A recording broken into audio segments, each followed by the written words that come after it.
Hey guys, it's Truly and Frenzy from Imperial DMP coming at you with an interview with Pyro and GoW from Team Black Magic, who play Gears of War competitively. We'll have them start off by introducing themselves today, with Pyro going first. Sup, Pyro, leader of Black Magic. Oh, I'm Glocky. Okay.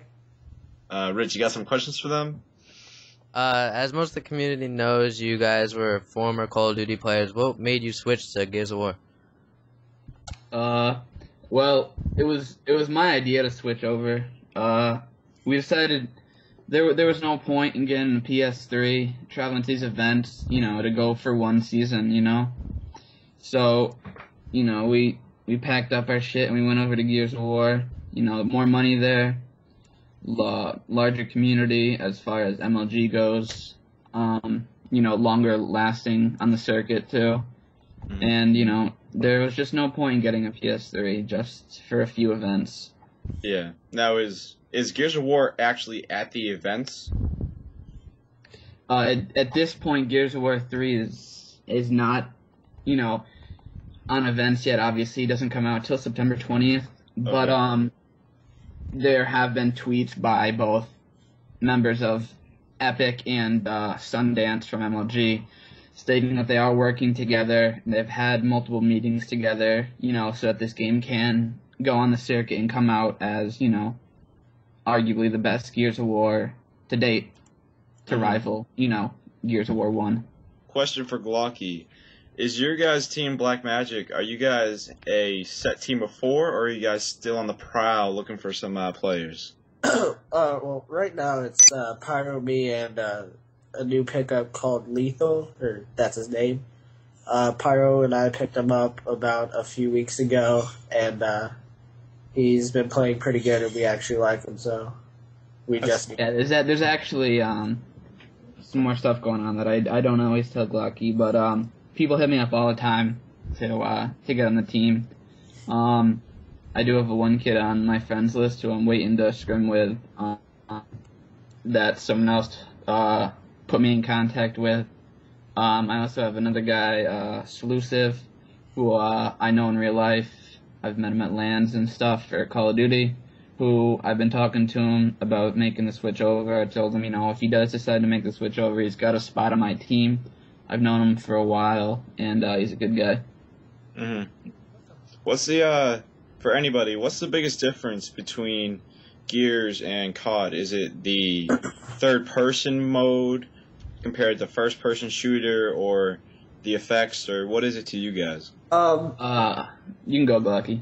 I'd say it's more of like like the type of gameplay, because it's not just set like you have one objective and you have to do that, but it's more of like a more team-based than like one person just going out and getting all the kills and kill whoring, and you have one person who's just sitting back or running a flag or anything. It takes a lot of teamwork. You have to have, like, really the top-notch strats on how you're going to do this. You have to, like, a lot of it is based off of movement and how you start off. If you don't have a good start off on the map, then you're going to fail and you're going to lose, like, no matter what.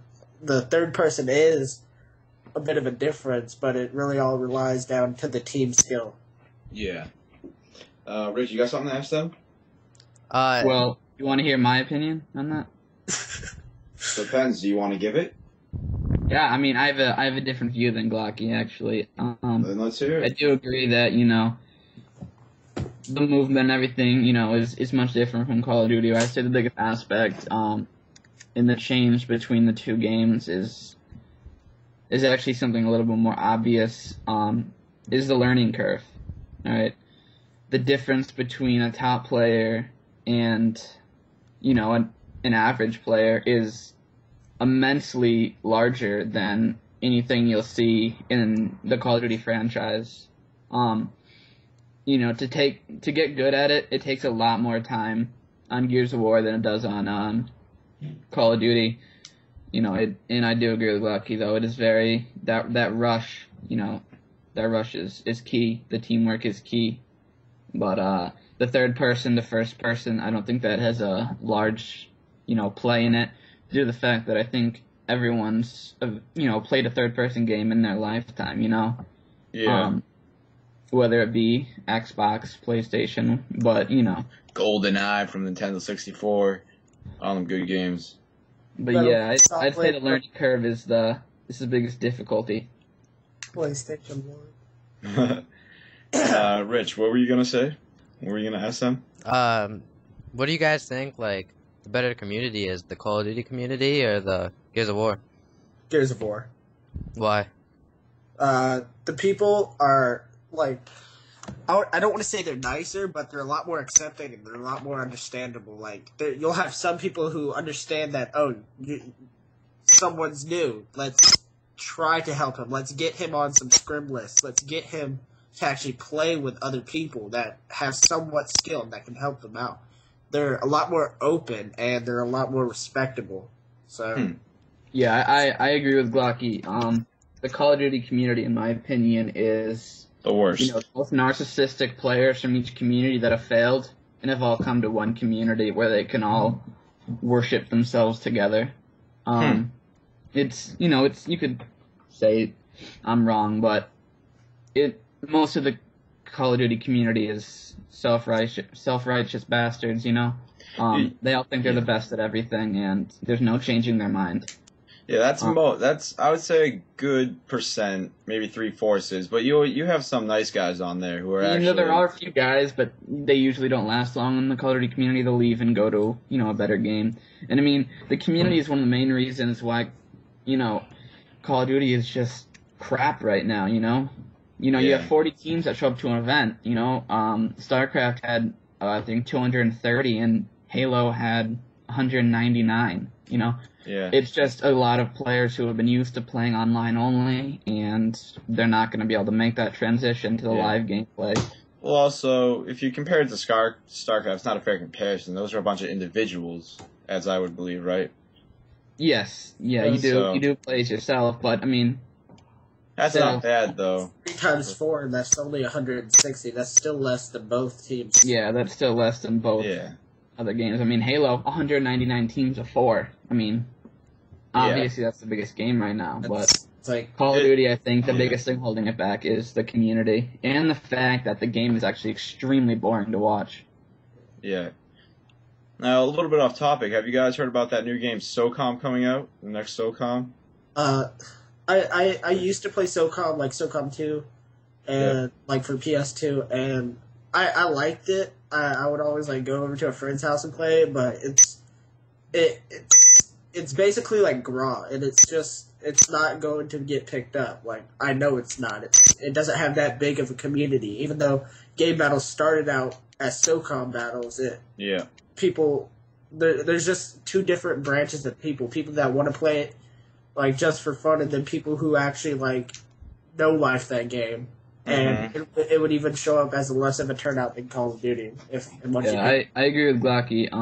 I do believe though right now Game Battles does have a $20,000 ladder for SOCOM. Correct me if I'm wrong, but the last time I saw they did. But I don't follow many PlayStation games, so I don't know anything about it. All right, Pyro and Glocky, thanks for joining us. It was great having you guys on here. Thanks for all your inputs, and the interview went very well, I think.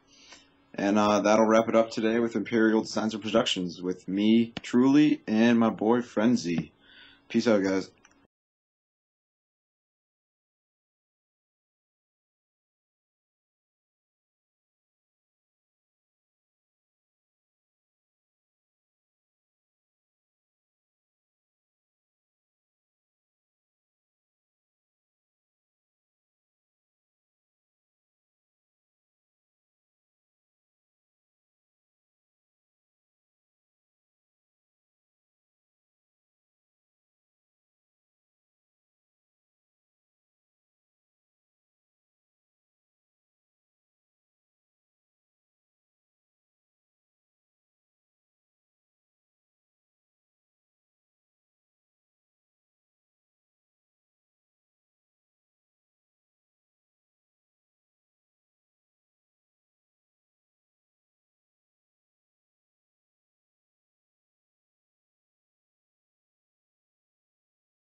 All right, Pyro and BlacK, thanks for joining us. It was great having you guys on here. Thanks for all your inputs, and the interview went very well, I think.